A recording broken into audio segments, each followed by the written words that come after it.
A very good evening and a warm welcome to Dan Really Likes Wine, presented by Norman Goodfellows, and welcome to Paris. Now, it's not immediately identifiable that is where I am, and in an ideal world, I would have been set up in front of the Arc de Triomphe or the Eiffel Tower or alongside the Louvre.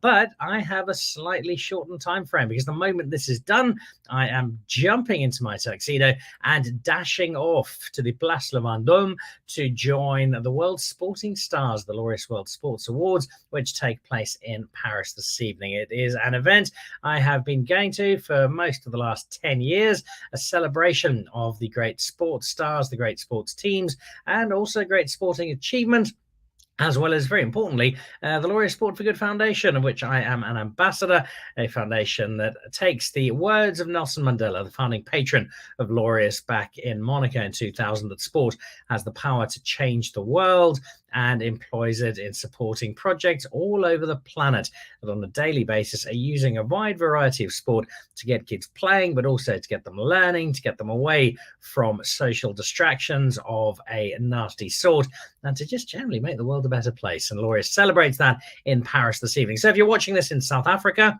the awards will be shown on SuperSport tonight, and if you're elsewhere in the world, I think they're on Sky in the UK, and they're generally live somewhere around the world. And a great night. Lionel Messi, I think, is headlining the guests this evening, and it should be a pretty good evening. And as I've got Lionel Messi to look forward to this evening, I thought I'd better have some pretty impressive guests for the wine show. So it's the equivalent of Messi and Ronaldo who join me this evening. Two winemakers are doing some really exciting stuff and have some brand new vintages to celebrate as they continue to not just entertain but delight with the caliber of the wine and the approach that they take. So in just a moment, Geographica, and brand new from Radford, the Vinum range. We'll talk about that in a moment. First of all, though, here's your latest wine news.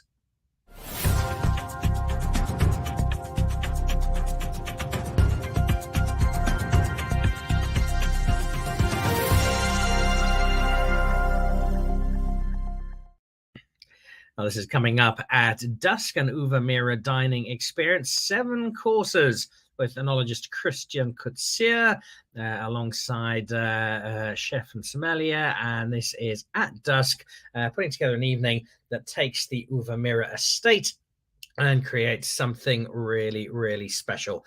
Yeah, that is coming up for you to have a look at if you are in Stellenbosch. That's next Friday. Do put that one down in the diary. The Uva Mira wines getting more and more interest in them, and that's from up in the Helderberg. So your chance to join the guys at Uva Mira at dusk. Head over to the Uva Mira website, and those tickets I think it's 1,495 rand, 7 courses, loads of wine, and a great dining experience. Then this is coming up with Haute Cabrières at the store in Fourways, Norman Goodfellows. Your chance to come along and join me for an evening of some really cool wine. Haute Cabrières, as you will have seen on the show with Taquan last week, have got a brand new range. It is a range of still wine. They're obviously very well known for the bubbles they produce, but it's still wine. They will be celebrating their reserve range, including a really, really cool red blend that is the Arnhem Family Reserve. So you've got that on the cards to have a crack at, and come and join me, taste those wines, and not just taste them, but also go into a competition. We'll remind you of it later on in the show. But if you have the opportunity, you can then go down, buy some wine from Haute Cabrières and get into the competition to win a dining experience worth 15,000 rand at either the Nines in Cape Town, at Bel Punto in Durban, or at Marble in Johannesburg with Chef David Higgs. So those are your options. Right, and I must mention we did some tasting on Friday. Had lunch at Cuba in the Oxford Parks area. It's a hub of little restaurants there. You've got the newly opened Test Kitchen Carbon Replacement, which is the Potluck Club. You've got Short Market Club. Dined at both of those last week. But also you have got Cuba Coin Rocks, a little wine bar that does a great selection of small plates. The Dirty Bird chicken dish is obscenely good, but also some really nice wine. So one to look out for if you are in the area. You can also have a look out while you are out and about, wine tasting, wine shopping at restaurants, for wine from two winemakers who are continuing to break boundaries and have fun exploring different styles and interpretations of wine. And so they join me on the show today. One of them has his roots back in Meerlust, amongst others. I think he's a fellow Ike Tiger, fellow UCT student, went on to the Foundry and now has another label, which he's having a great deal of fun with. Chris Williams joins us on the show, and very happily so. And we also head out to Elgin, which is where we find Jacques de Klerk, who is at the helm at Radford. Guys, welcome. Lovely to have you on the show. Welcome digitally to Paris, where the weather looks a lot grayer and wetter than it does in South Africa. Lovely to have you both on. It's almost Jacques, it's almost Elgin weather at the moment. A little grey and a little grim, but it doesn't look too bad in Elgin today. And that's about all that you've been getting to know a little better of late, because probably the most exciting big story of Radford Dale over the last few vintages has been this expansion into Elgin and the opportunity to really expand what you guys are doing as winemakers. Yes, thank you, Dan, for having both Chris and I on the show today. I am sitting right now in the tasting room of our brand new estate in Elgin, called Radford Dale Organic. And this is a property where we will continuously focus on organic wines only. We're looking forward to releasing our first vintage, the 2022s, in September this year. And actually, Radford Dale has some history in Elgin. You may recall that we have been producing a wine called Radford Dale Freedom Pinot Noir since 2008. And before we acquired this estate in Elgin, we actually produced 15 vintages of this Pinot from Elgin, from various growers. So at least in Pinot terms, I feel like we've got some history in Elgin. And, when the time came to pull the trigger on where to buy our own piece of land and our own estate, I feel like we made an informed choice, having explored a fair amount of the very diverse terroirs that make up the Elgin Valley. You've had all of that time with your Pinot Noir, getting to know this valley. I spent some time in Elgin about a month or so ago, and everywhere I went, there was a real sense of excitement as to not just what is currently happening in Elgin, but also the potential, and the sense that that potential is really starting to be realized far more than it was in the past. What is your sense of where Elgin is going, and what was it that collectively made you guys think, right, let's do more than just bring in some grapes from time to time. Let's set up something really substantial here. Yeah. I think, Dan, as a starting point, I have to mention that at Radford Dale, we have been going down a path of what at that time was called minimal interventional winemaking for a number of years. And it led us to producing a wine without any additives from an organically farmed Syrah vineyard in the Voorpaardeberg. And that's really where we cut our teeth in terms of what it was to make organic wine. Even though it wasn't certified, we really got to know the process and the challenges and, of course, the rewards that come along with that. And our focus in terms of varieties has been moving more and more towards Pinot Noir and Chardonnay over the last few years. And Elgin, of course, remains one of my own favorite areas for those two varieties. We wanted a long time ago to acquire a piece of land which we could really call our own and be able to express our thoughts and our style and our wines from. The opportunity didn't present itself until sort of the last part of 2020 and into 2021. Before it happened to be an organic estate before. So these vines have the existing vines that were planted here, probably the previous owners had never had any pesticides. They had never had any glyphosate or anything like that. And so, just the value from that point of view was amazing. And we were able to do that.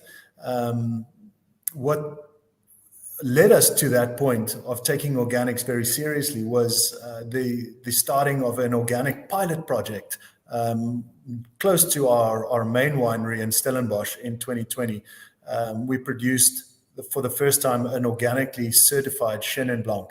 And that really was, like I said, a pilot project. And it taught us a lot of valuable lessons in terms of the certification process, as well as the production and that kind of thing. So it's been a long road for us, culminating now in 20 hectares in Elgin, which we are now farming on our own for the second season, and looking forward, like I said, to our release of the first vintage, the 2022 Radford Organics, in September this year. Exciting times at Radford Dale, and there's also new wine that has come out very recently, which we'll chat about in a moment. Let's over to Chris, though, and I think it would make sense, Chris, to kick off on a French note, given I am in Paris, because this is a part of the world that not only do you know pretty well, but had a big impact on you, because I think it was Michel Rolland in Bordeaux. You spent a fairly seminal vintage with a few years back.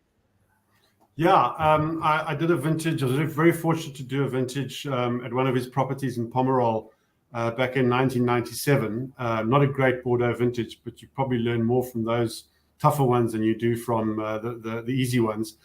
So yeah, in 97, I worked at Chateau Bon Pasteur, which is a small property, actually quite near to Cheval Blanc and to Petrus. And yeah, worked for Michel Rolland there. He subsequently sold the property, but yeah, it was a big, great learning experience for me to be there.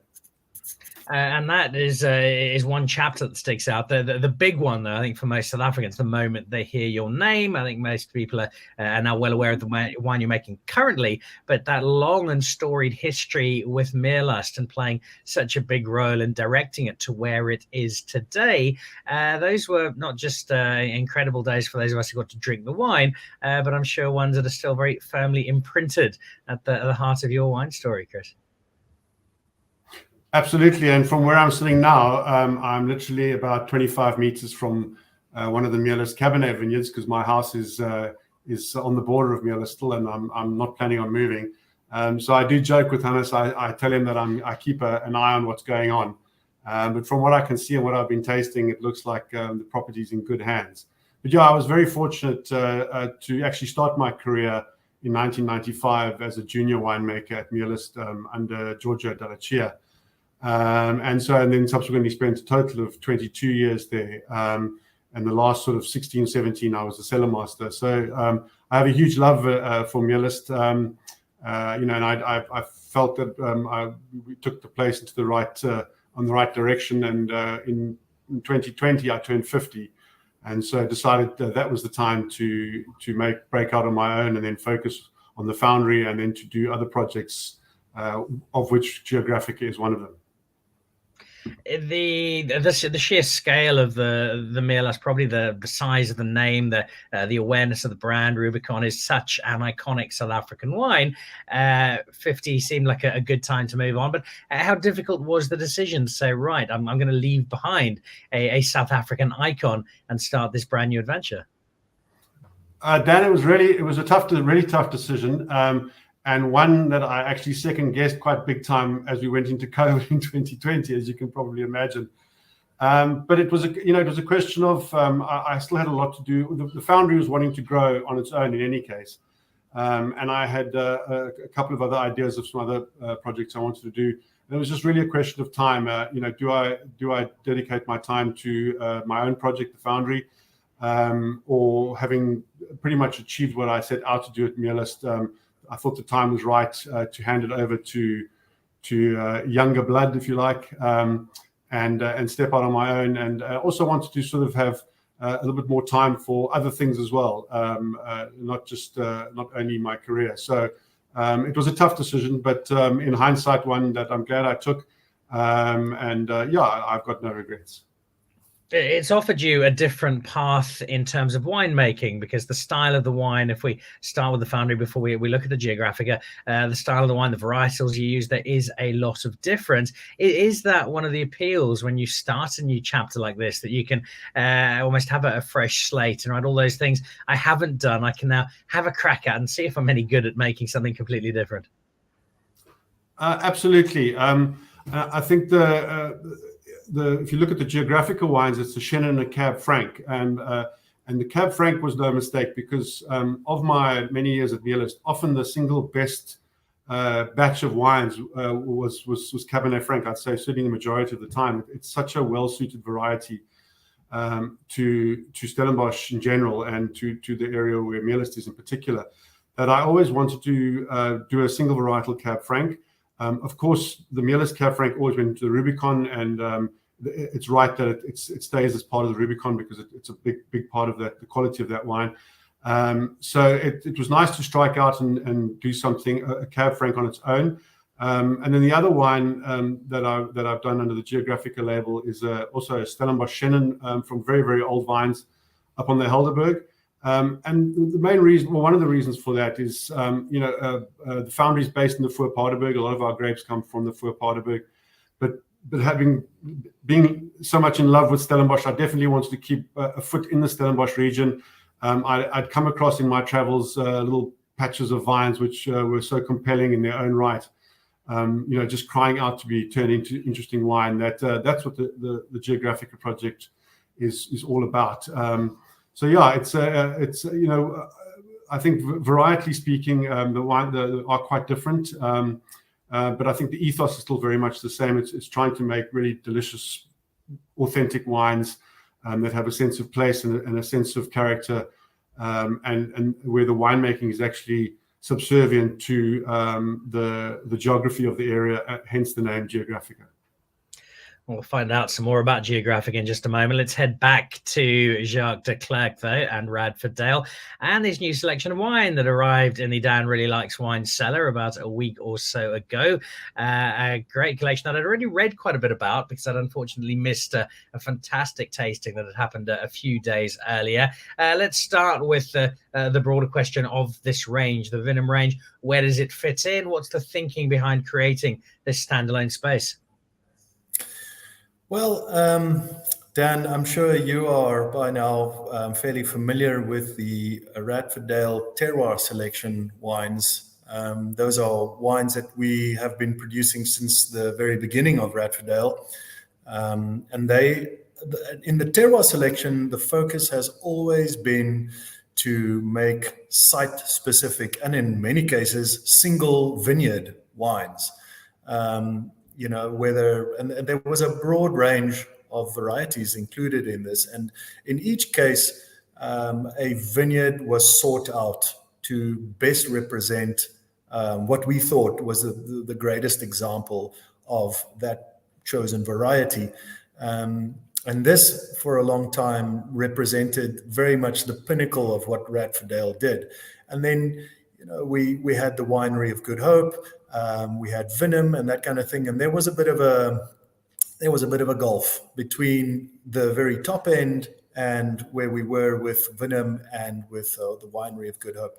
And so, fast forward 20 years, the time came to reimagine Vinum as a range. And in the past, it was a Chenin Blanc and a Pinotage, both from Stellenbosch, and although I think those two wines represented very much our roots and our South African identity, we were keen to also express the influences that had shaped our journey as Radford Dale over the 25 years of our existence.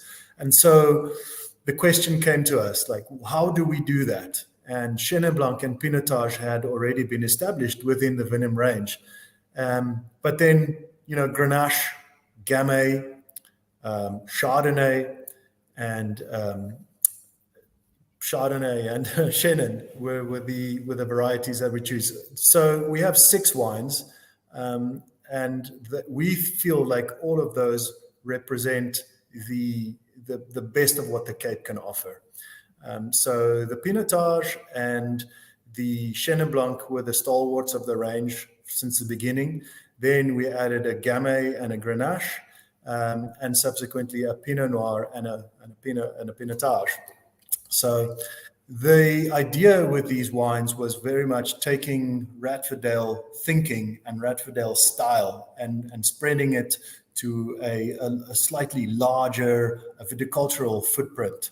For example, the Pinotage is 90% Stellenbosch and then 10% very special old vineyard in the Paardeberg. And you know, when you think about Pinot Noir as well, you know, I've always thought that it's probably easier to source grapes for a 500 Rand a bottle Pinot Noir than it is a 200 Rand bottle Pinot Noir, you know, because you're limited in how you can spend your grape budget. But there are ways, and we feel that we've been able to discover vineyards that give us the potential to do exactly that.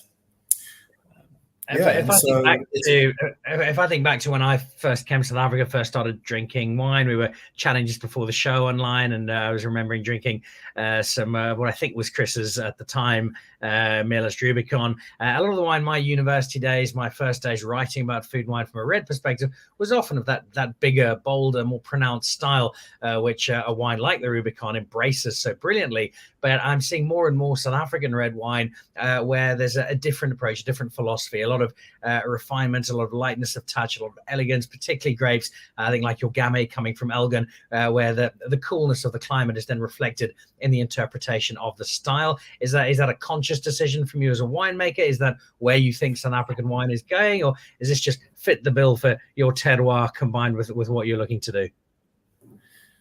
I think, you know, in Stellenbosch terms, Radfordale has always been the sort of the odd kid.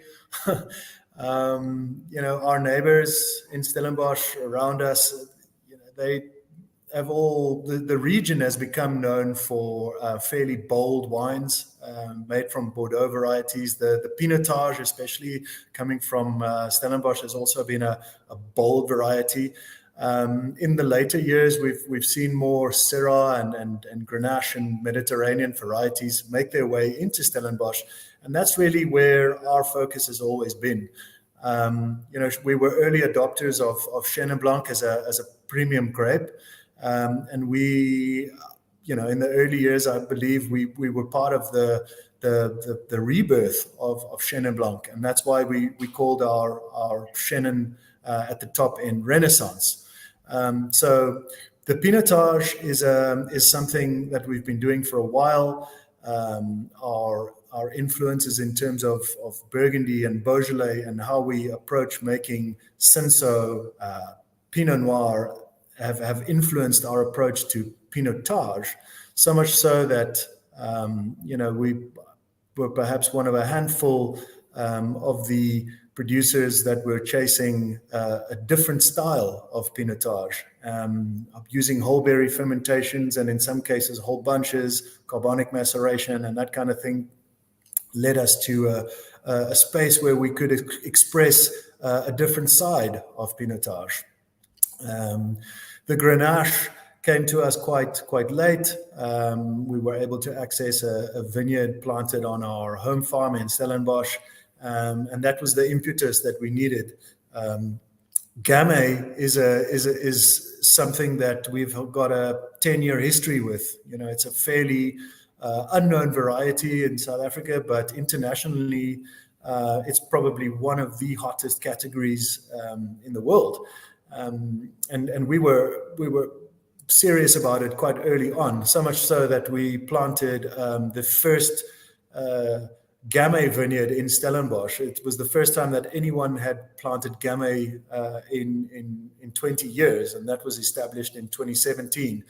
So now we have a hectare of Gamay in Stellenbosch, which is actually where the Vinum Gamay comes from, quite apart from the vineyard that we planted in Elgin last year. That as yet hasn't produced any grapes, but we're looking forward to that when it comes.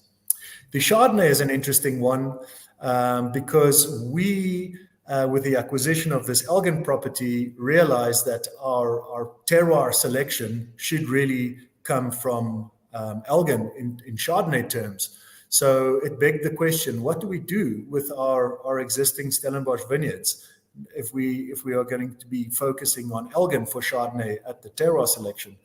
And that became a natural vehicle for us to take Vinum Chardonnay into. The Pinot Noir we've covered.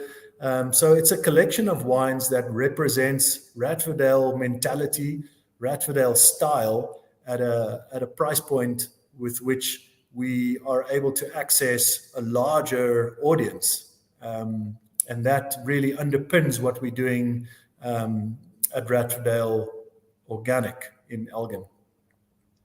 That organic gets mentioned time and again for good reason. It is more and more and more the philosophy, not just as a passing interest for our winemakers, but as a core tenet of what they are doing. And it is going to be a core tenet going forward as this brand new Elgin property continues to grow. Let's head back to the Geographica that Chris mentioned a moment ago. I was having a look through. I think Christian Eads had some very nice things to say. I think that Thoreau got scored a 94, 96 points for the Bonsai Chenin. And that Chenin in particular is eye-catching, not just for the fact that the vines, I think, are from 1957 or thereabouts, Chris, but also some of the comments I've read you making about getting goosebumps just walking through that vineyard and getting a really palpable sense of the history of the vines around you. Absolutely, Dan. I mean, it's a striking place. Just the Helderberg in general is such a striking and impressive geographical feature. But this little block of Chenin, I was actually on this farm looking for old vine Cinsault, and the farmer sort of gestured over to me, and we walked up to this kind of hill at the back where this really old and established vineyard of Chenin was. Quite a lot of missing vines, and basically the vines that had made it through were the survivors. And it was almost as if these bush vines have kind of turned their back against the southeaster, which pummels them from the False Bay side, and kept their structures really close to the ground, which where the idea of a bonsai style of vines came from. They look very almost miniature grapevines. And then at harvest time, when the grapes came in, these bunches were literally the fit on the palm of your hand, and the berries were tiny, almost like little golden peas. So right from the very beginning, it was a very distinctive place, and it very much had that what I call the X factor. When you walk there, you can describe in quite rational terms the elevation, the soil types, the slopes, the variety, all those kinds of things. But often, sometimes you go into a vineyard and there's something almost metaphysical about these places. We pass around these vines all the time, but they've been there since the late 50s. And there's a sense of almost transcending the variety. The vineyards take on a unique characteristic, which sure they happen to be Chenin Blanc, but there's definitely an old vine character. There's definitely a Helderberg character, with that beautiful decomposed granite soils. And it's just very much a kind of a spooky place in a good way, if I can put it that way. There's something really which raises the hairs on the back of your neck, which I quickly lost interest in the Cinsault and managed to convince the grower to let me have some of these old vine Chenin. That's an important result for two reasons. One is that we get some really, really good wine, but the other is that it continues to promote that old vine story. And there are still, maybe if not every week, but certainly several times a month, I will get messages from somewhere, heartbreaking messages about old vines being pulled out because other crops are going in, or farmers just don't have the resources to keep them going. Yes, you want to make this wine of yours successful, Chris, but that broader story, preserving our wine heritage, preserving old vines like this, how important is the success of a wine like the Bonsai in helping to further that preservation of heritage of South African old vines? Absolutely, and I mean you've definitely hit on a point there, because that old Cinsault vineyard that I went to look at came out last year, along with quite a lot of other old vineyards in and around this area. That's one of the reasons why we have to pay more for these grapes. the production per hectare are really low. And that's one of the reasons why the wines tend to be a little bit more expensive than other wines. Just to give you an idea, this just over 2 hectares of vines, we get just under 2,000 bottles of wine from this particular site. So it would be a terrible shame if these vineyards were starting to be lost, which is why the Old Vine Project, which I'm hoping to incorporate this vineyard into, is preserving the viticultural heritage of the Cape, which it goes back well over 300 years. So it's something we have to look to preserve, and the only way to do that is to make really, really amazing quality wines that people will understand why the wines are a bit more expensive, so that a lot of that can go back to the grower to keep the vines in the ground. So that's one area that you are driving, and I'm very, very happy to see that. You're also driving an area that we've been speaking about on the show quite often of late. Had a long discussion with Brouwer Raats the other day about Cabernet Franc. Had a long chat to Tom Orpen about the Warwick Cabernet Franc story and everything that Norma Radcliffe did. And there's almost a sense of deja vu having this conversation with you, Chris, and that a number of people I've been chatting to just this year on the show brought up the fact that Cabernet Franc is very much a wine finding its own time. For so long, we just saw it as a component to a blend, and generally a fairly low profile one, even though it made such a big impact on the wine. But the number of single varietal Cabernet Francs that are coming out are not just coming out as pleasant or quite nice or that's okay, but actually, geez, this is fantastic wine. There's a bit of a quiet Cabernet Franc revolution happening in South Africa. Yeah, and I think definitely, and certainly in Stellenbosch, which is why, as I mentioned earlier, being at Meerlust from the very beginning, from '95, often I was so blown away by the Cabernet Francs as individual varieties. Not only were they such an integral part of the Rubicon blend, but they made such delicious, interesting wines even on their own.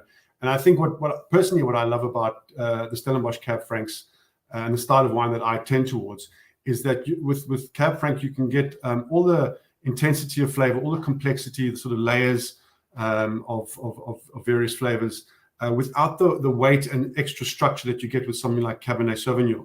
Cabernet Sauvignon often makes wines that have got lots of ageability, great complexity, but they can tend to be quite powerful and almost overwhelming sometimes.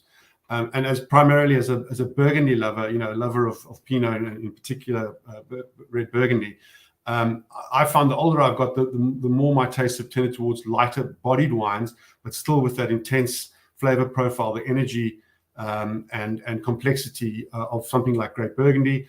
And I think, which is one of the reasons why I went looking specifically for Cab Franc and Stellenbosch on granite soil, because that's the soil type that I know what Cab Franc can do.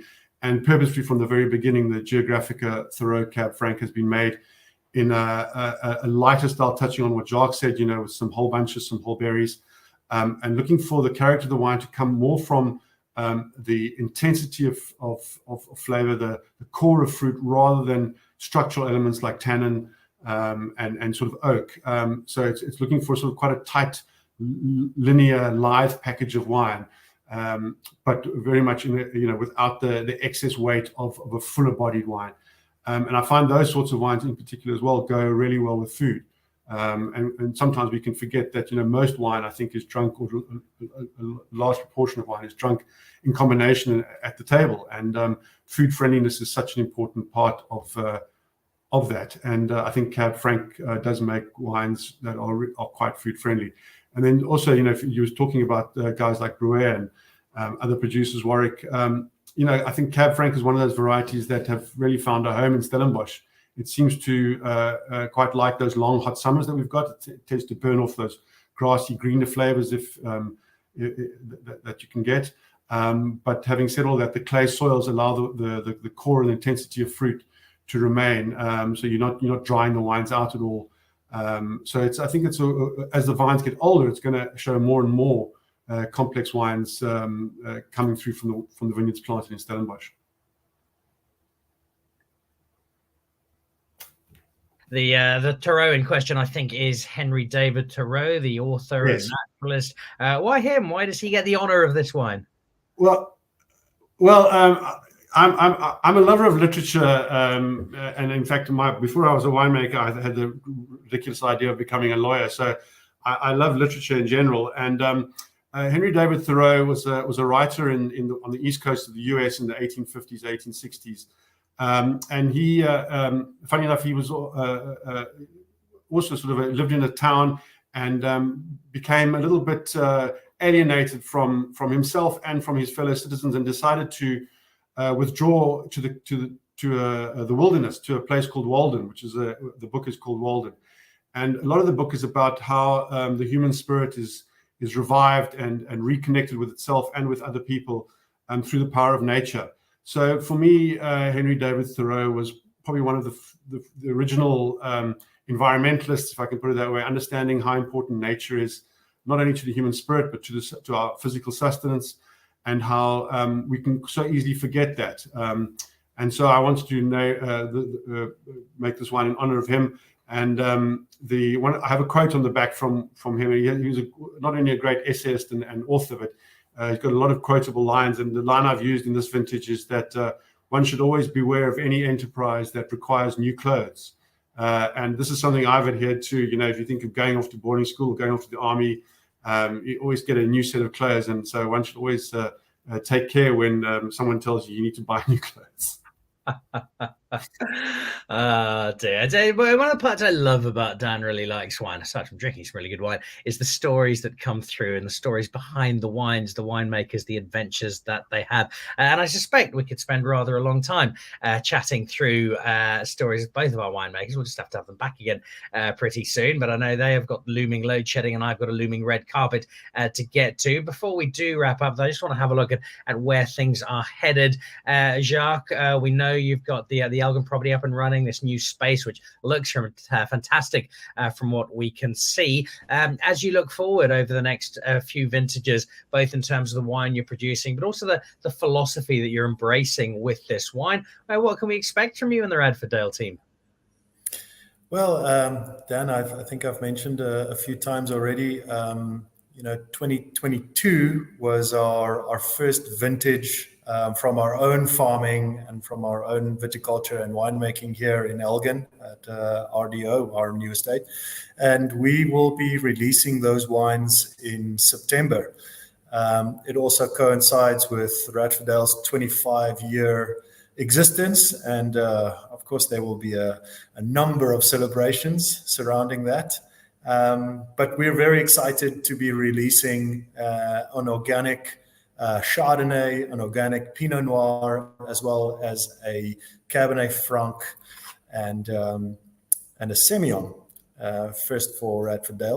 And there's much excitement about expanding our production in Vinum as well. I've mentioned when we spoke earlier that Vinum really represents for us an expansion of Radford style and Radford thinking into an area of the market which has got a broader audience. And so we look forward to getting that into more glasses and onto more tables within the next few years. Which offers both lots of opportunity, but also, I'd imagine, a touch of a challenge, because you've name-checked a number of different varietals, name-checked a number of different spaces, so much you can do.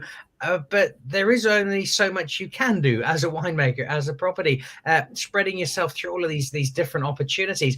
How difficult, and is it becoming even more difficult as a winemaker, given that in South Africa we have access to all these different areas, they're giving us such great varietals in different spaces, to decide what you're going to do, where you're going to put your focus, how you're going to define who you guys are as wine producers, given you've got such an extraordinary array and selection of grapes to work with?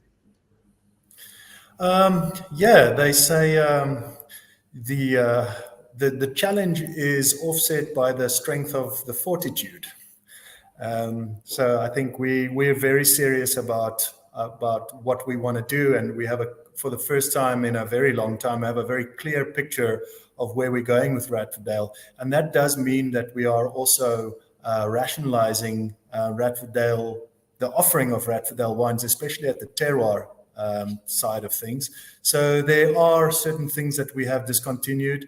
I mentioned earlier the Syrah that we had been producing from organically grown grapes in the Fort Paardenberg. That wine was known as Nudity. That's since been discontinued. We made a Stanford Chenin Blanc, and that's since been discontinued to make way and to provide greater focus on the Elgin property as well as where we're going with Vinum. So we are adding new wines to our portfolio, but it also means that we are culling some to realign our offering with the vision that we have for Radford now.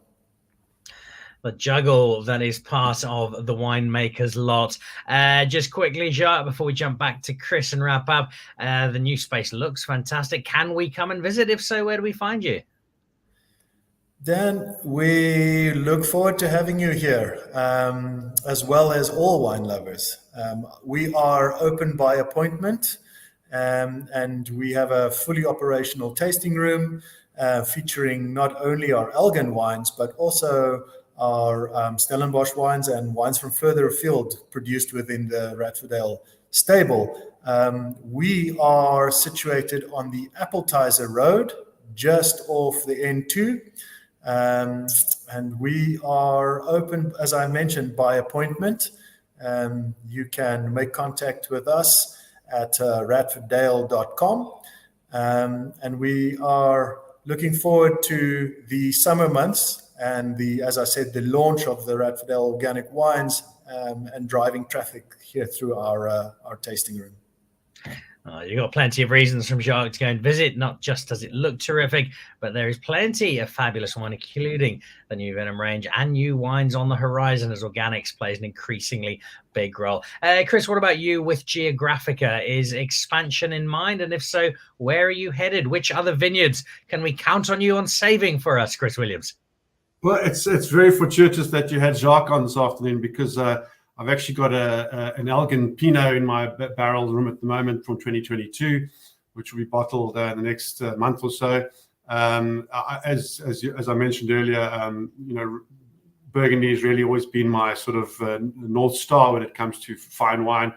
And sometimes foolishly we try to recreate those things, but I found a very interesting vineyard of Pinot in Elgin that managed to persuade the grower to let me have a little bit of it. So I've got a Pinot, and then I've also got a Pekingese Kloof Chardonnay, very high altitude Pekingese Kloof Chardonnay from 2023.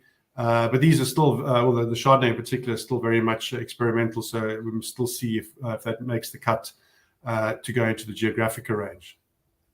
All right, so excitement there. Give us an idea for those people who are looking now forward to trying the Geographica, but are still learning, discovering, enjoying the Foundry range. How you see the two sitting alongside each other going forward? The Foundry over time developed into a Rhone varietal focused range of wines. So we've got a Grenache Blanc, a Viognier, a Roussanne, and then a Grenache Noir and a Syrah. The Geographica is obviously Chenin and Cab Franc at this stage. Happen to be Stellenbosch wines at the moment. So they are two quite different ranges of wines. All of them single vineyard, single varietals at this stage. In the future, we are looking at doing a Rhone style blend, perhaps white and a red in the Foundry. And then the Geographica will be a vehicle for the sort of intrepid going out there and finding special, interesting vineyards which can make something special, whatever that may be, and that'll always be an ongoing quest of mine, I guess you could say. And in terms of engaging with the wine, coming to check it out firsthand, Jacques got his nice new shiny home in Elgin. Is there a place where people can come and annoy you and try your wine?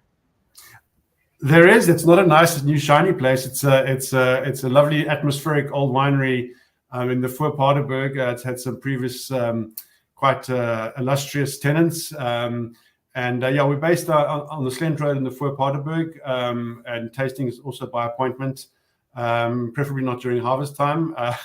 But the rest of the year should be no problem. And you can contact us through the Foundry, our website, thefoundry.co.za, or we're also in the Platter Guide for email contact. All right, so 2 places you really want to go and visit, I think, principally because they're just in such an exciting space, doing really cool stuff with varieties we don't always see, if not them themselves, certainly in the style in which they're being produced, and made by 2 guys who, as you saw today, have got an enormous amount of passion for the art form, which they're able to apply on a daily basis for our collective enjoyment. And that is something I can only recommend you doing. So to both of our guests, Jacques, thank you for fighting through the load shedding out in Elgin and joining us today. And I'm looking forward to coming and seeing this new spot. And to Chris, the Geographica, I think it's waiting for me when I get back to South Africa. And that's going to be a delight, because I've had to deal with all these rubbish first growths and Grand Crus, which I just had enough of. I need some proper South African wine. Oh dear, making me laugh, guys. Thank you very much, both of you, for joining me on the show. Pleasure having you. Good luck with the continuing journey for you both, and I'm sure it won't be too long before we have you back on the show again soon. So Chris and Jacques, thank you both very, very much indeed. Thanks, Dan. Yeah, have fun in Paris. I will indeed. The red carpet is calling. I need to go do my hair and condition my beard and make sure I'm looking my very best. Chris Williams of Meerlust fame, subsequently Foundry fame, and now rapidly growing Geographica fame, with a Chenin and a Cabernet Franc for now that are already getting eyebrows raised happily. But as Chris says, some more to come on top of that. And new wine coming out from the guys at Radford Dale as this Elgin property gathers momentum and increases the showcase of Elgin as what is really becoming one of South Africa's premier wine-growing, wine-producing regions, and we are all the better for it. Watch on jealously, France. The South African star just continues to rise. That wraps it up for today. I have a red carpet to get to and the Laureus World Sport Awards in Paris to celebrate. I will leave you with a reminder that if you are able to get onto the Norman Goodfellows store, onto the online Dan Really Likes Wine store, or get into one of the 7 stores around the country and get your hands on a bottle of Haute Cabrera, and you only need one, I suspect you might buy 1 or 2 more than just that, you will go into a draw, and this month your chance to win a fine dining prize, 15,000 Rand, for 2 people to have a hell of a night, and that will be at one of Bel Punto in Durban, Marble in Johannesburg, or the Nines in Cape Town. That does it for today. Look out for Thursday, when a very special guest joins me, a Danish aristocrat who learned to make wine in Stellenbosch and now lives in Sicily, producing something rather special. If you've read a book called The Viking in the Vineyards, you'll know exactly who I'm talking about. If not, well, you'll have to tune in on Thursday to find out. Thanks very much to Le Grand in Paris for hosting us for a couple of days. I will see you back in South Africa on Thursday, and catch the Laureus World Sports Awards tonight if you get a chance. Those showing on Supersport. For now, a reminder of that great Haute Cabrera competition. We'll see you on Thursday. Goodbye.